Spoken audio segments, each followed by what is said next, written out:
Pernah kepikiran gak sih, apa yang bikin sebuah komunitas, kayak gereja gitu, bisa berdiri kokoh dan terus bertumbuh dari zaman ke zaman? Hari ini kita mau bedah tuntas 7 pilar keyakinan yang jadi fondasinya berdasarkan pemikiran pendeta John Dana. Dan ternyata, kuncinya cuma satu, pribadi. Coba deh bayangin, mau bangun gedung, bisnis, atau bahkan hubungan, semuanya butuh fondasi yang kuat ya kan? Kalau enggak, ya goyah. Nah, prinsip yang sama persis berlaku buat pertumbuhan rohani sebuah gereja. Jadi pertanyaannya, apa sih fondasi yang paling penting itu? Mungkin banyak yang ngira fondasi gereja itu gedungnya yang megah, organisasinya yang rapi, atau pemimpinnya yang hebat. Tapi menurut Lukas, penulis kisah para rasul, itu semua bukan intinya. Fondasi yang sejati, yang gak bakal lekang oleh waktu, itu adalah satu pribadi, Yesus Kristus sendiri. Biar gampang ngertinya, kita pakai satu gambaran yang kuat, batu karang. Bayangin sebuah batu karang raksasa di tengah laut. Dihantam badai, diterjang ombak, tapi dia tetap kokoh, gak goyah sama sekali. Nah, itulah gambaran Kristus. Dia adalah fondasi super kokoh tempat seluruh iman kita berdiri. Oke, ini dia peta perjalanan kita hari ini. Kita mulai dari fondasi imannya, terus kita lihat sisi sejarah Yesus, kita dalami karya penebusannya, kehadirannya setelah bangkit, dan terakhir visi tentang kerajaannya. Yuk, langsung kita mulai aja. Nah, jadi pilar-pilar apa aja nih yang dibangun di atas si batu karang ini? Lukas, dalam kitab Kisah Para Rasul, ngejabarin ada 7 keyakinan yang fundamental banget. Mari kita lihat satu persatu. Ini dia nih, ketujuh pilar itu. Kalau diperhatiin, semuanya itu berpusat pada pribadi dan karya Yesus. Mulai dari keberadaannya sebagai tokoh sejarah, perjalanan hidupnya dari lahir sampai naik ke surga, dan ditutup dengan pesan utamanya tentang kerajaan Allah. Inilah intisari iman Kristen. Oke, kita mulai dari pilar pertama yang paling fundamental, Yesus sebagai figur sejarah. Ini penting banget karena iman kita itu bukan dibangun di atas dongeng atau legenda, tapi di atas fakta yang benar-benar terjadi. Intinya gini, Yesus itu bukan tokoh mitos kayak Hercules atau Thor. Dia itu pribadi yang benar-benar nyata, pernah hidup, jalan-jalan, makan, dan ngajar di tengah-tengah kita. Kenapa ini krusial? Soalnya kalau sejarahnya aja nggak nyata, ya semua ajarannya jadi kehilangan dasar kan? Kutipan dari Yohanes ini benar-benar nonjok ya. Coba deh perhatiin kata-katanya. Kami dengar, kami lihat. Dia nggak lagi ngomongin teori atau konsep abstrak, tapi pengalaman langsung. Ini bukti kalau iman Kristen itu dibangun di atas kesaksian para saksi mata.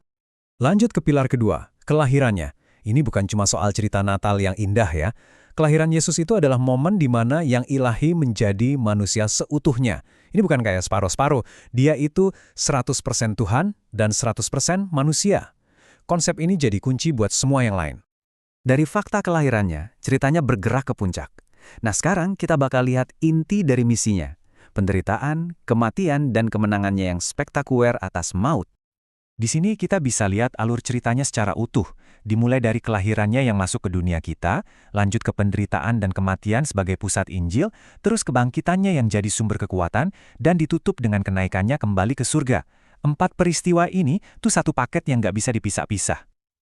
Seperti kata Warren Wiersbe, kebangkitan itu bukan sekedar peristiwa sejarah. Ini tuh ibaratnya power source atau sumber baterai spiritual buat gereja. Tanpa keyakinan bahwa Kristus benar-benar hidup, nggak akan ada keberanian, nggak akan ada kesaksian. Semuanya itu bergantung pada satu hal, kubur yang kosong. Tapi setelah bangkit, Yesus nggak langsung naik ke surga loh. Ada periode 40 hari yang super krusial, di mana dia berulang kali menampakkan diri. Ngapain aja dia? Yuk kita lihat. 40 hari. Dalam waktu yang singkat ini, Yesus ngadain semacam pelatihan intensif terakhir buat para muridnya. Dia nggak cuma buktiin kalau dia hidup, tapi juga ngajar, memulihkan iman mereka dan nyiapin mereka buat misi terbesar dalam sejarah. Tujuan penampakannya ini macam-macam, tapi intinya satu, transformasi. Dia ngubah keraguan jadi iman, kayak yang terjadi sama Thomas. Dia pulihin kegagalan jadi kepemimpinan, kayak yang dialami Petrus. Intinya, dia mastiin mereka semua benar-benar siap. Oke, akhirnya kita sampai di pilar-pilar terakhir. Kenaikannya ke surga yang mengubah segalanya, dan pengajaran utamanya tentang kerajaan Allah, yang ngasih visi dan harapan buat gereja. Lihat deh, perubahan drastis para murid sebelum dan sesudah kenaikan Yesus. Beda banget kan? Keinginan duniawi jadi ketaatan, keraguan berubah jadi penyembahan. Dan yang paling keren, rasa takut mereka berubah jadi keberanian buat bersaksi di depan umum. Peristiwa kenaikan itu benar-benar jadi titik balik buat mereka. Pilar terakhir adalah konsep kerajaan Allah. Gampangnya gini, kita sudah ngerasain pemerintahannya secara rohani di hati kita sekarang. Tapi kita juga belum ngelihat kerajaan itu terwujud secara sempurna di dunia. Jadi kita hidup di antara dua realitas itu. Sudah dimulai, tapi puncaknya masih kita nantikan.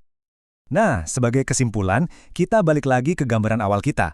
Ketujuh pilar yang udah kita bahas, Yesus yang historis, kelahiran, kesengsaraan, kebangkitan, penampakan diri, kenaikan, dan kerajaannya, semuanya itu adalah struktur penting yang berdiri tegak di atas satu fondasi utama, batu karang, yaitu pribadi Yesus Kristus. Dan janji ini datang langsung dari sang batu karang sendiri. Yesus bilang, gereja yang dibangun di atasnya nggak akan pernah bisa dihancurin. Inilah jaminan kekuatan gereja sampai kapanpun.